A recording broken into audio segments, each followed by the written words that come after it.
Nah, kami melihat masalah pada petani buah, yaitu pada masalah buah-buah yang terbuang dan tidak laku di pasaran. Dengan itu, kami sebibit hadir. Dengan saya, Fendi Pratama, dan rekan-rekan saya Stan Desi. Dan saya Sadar Adi Wibowo. kami akan menjelaskan cara kerja aplikasi kami sebibit. Yang pertama, latar belakang aplikasi.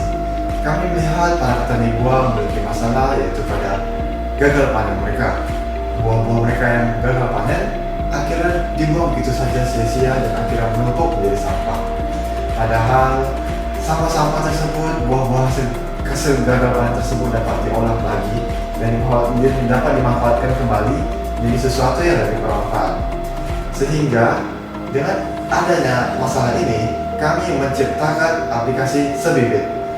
Aplikasi ini nantinya dapat dimanfaatkan dan dapat mengurangi dan dapat menangani masalah tersebut. Yang kedua, tujuan aplikasi kami. Dengan adanya aplikasi ini, banyak petani buah yang dapat memanfaatkannya untuk menukarkan buah-buah yang cacat atau tidak laku di pasaran tersebut. Hal ini tentu saja dapat mengurangi pencemaran yang sudah parah untuk saat ini. Yang ketiga, konsep aplikasi. Aplikasi kami membantu para petani perkebunan untuk mengatasi masalah buah yang busuk atau tidak laku di pasaran dengan cara para petani memiliki buah hasil gagal panen ini dapat ditukarkan dengan bibit dengan sesama petani lain yang dapat dilakukan dengan aplikasi kami. Cara kerja dari aplikasi kami adalah buah-buah yang cacat dan tidak laku di pasaran akan ditukarkan kepada petani yang memiliki stok bibit-bibit, yaitu bibit pohon melalui aplikasi Sebibit kami. Setelah menemukan bibit pohon yang akan ditukarkan dengan buah-buah tadi yang sudah busuk dan tidak bisa digunakan, petani mengajukan penawaran kepada penyedia bibit. Setelah itu, petani menunggu respon kepada penyedia bibit ini, dan jika diterima atau tidak, nanti akan dilakukan melalui chat yang sudah tersedia di aplikasi kami. Berikut adalah data survei buah yang terbuang. Menurut Kompas.com, Indonesia adalah negara yang kaya akan buah tropis. Memiliki permasalahan yang bisa disebut dengan food loss, yaitu adalah buah-buah yang terpanen setiap tahunnya akan tidak bisa dipanen karena busuk atau lain sebagainya. Nah, berdasarkan keterangan dari The Economist Intelligence Unit, Indonesia ini merupakan penyumbang sampah makanan terbesar kedua di dunia. Badan Riset dan Inovasi Nasional atau BRIN, Puji Lestari mengatakan bahwa food loss dari segi kuantitas dan kualitasnya ini memiliki dampak lingkungan yang sangat buruk.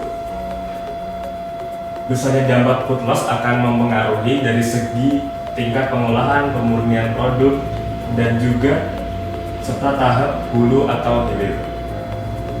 Dalam rantai pasokan makanan, ini sangat berbahaya karena ini tidak baik bagi lingkungan dan sekitarnya.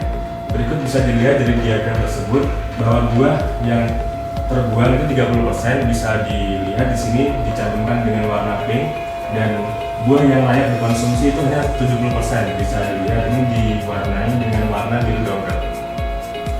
Berikut adalah data survei petani buah di Indonesia.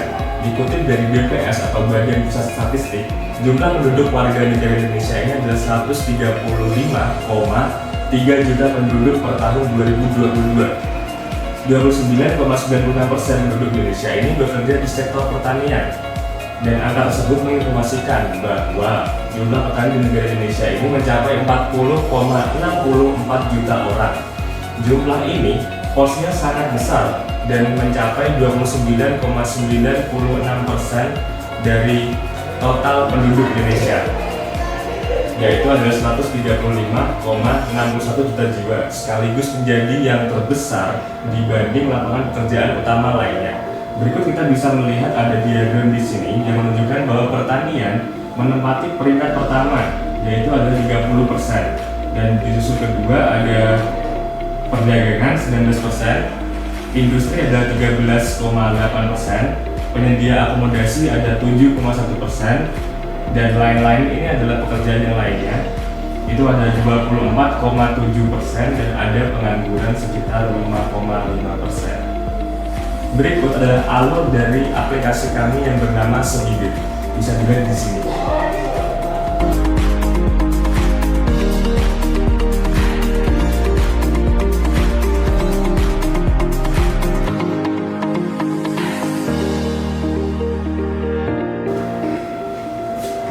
menjelaskan penggunaan aplikasi kami, yaitu Sebibit. Pertama, klik pada bagian logo. Kemudian dapat diisikan login, bagian pada username dan password, kemudian dapat disubmit.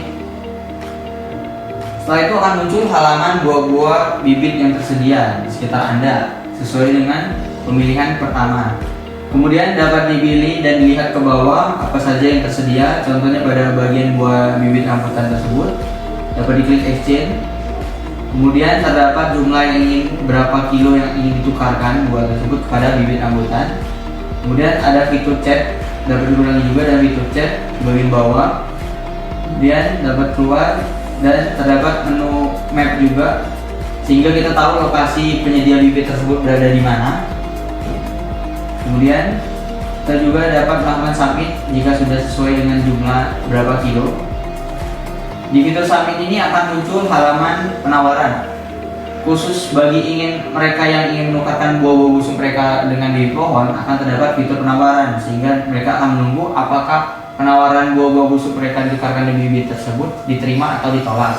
Sedangkan khusus fitur permintaan masuk ini khusus untuk para penyedia bibit pohon yang memposting bibit pohon mereka yang tersedia. Kemudian kita dapat pada bagian untuk menambahkan postingan khusus si penyedia bibit. Dapat diisi post gambar bibitnya, nama bibit, lokasi, kemudian berapa persyaratan. Contoh pada ini adalah 1 kilo buah busuk sama dengan 1 bibit jambu. Kemudian dapat disubmit, akan diarahkan ke pada bagian menu penawaran sehingga si penyedia bibit dapat menerima ataupun menolak. Boleh dipilih bagian menerima, akan diarahkan kepada fitur chat.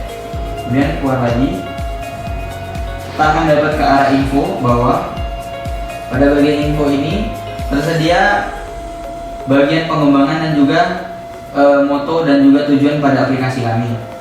Kemudian dapat kembali ke paling awal, bagian awal halaman lagi. Ya. Nah, nanti di klik bagian tengah lagi, saya akan menunjukkan jika kamu memilih daftar. Yang paling bawah ya, bagian daftar. Di sini kamu dapat mengisi username, password, dan juga memilih bagian kota mana kamu berasal. Dan juga dapat mengganti bagian tanggal-tanggalannya juga. Tanggal, tahun semuanya dapat diganti di sini sesuai dengan data. Kemudian juga dapat disubmit. Dan semuanya akan kembali pada bagian halaman utama awal. Dan juga di sudut terdapat untuk profil account. Terdapat bagian account yang berisi data, nama, email, usia, akun, pengaturan, lokasi, histori penawaran, dan juga lockup. Dan juga beberapa teman-teman yang ada yang berkenalan dengan kita juga ada. Kemudian pada bagian di sudut bawah bagian berita, di sini kita dapat melihat berita-berita terkini tentang masalah dan juga berita-berita up to date tentang perkebunan ataupun bibit. Berikut itu adalah penjelasan singkat dari aplikasi kami. Nah, berikut tadi adalah penjelasan dari aplikasi Sebibit yang dijelaskan oleh saya dan teman-teman saya. Dengan begini, kami mengharapkan penggunaan aplikasi ini dapat bermanfaat untuk petani buah. No waste, all use.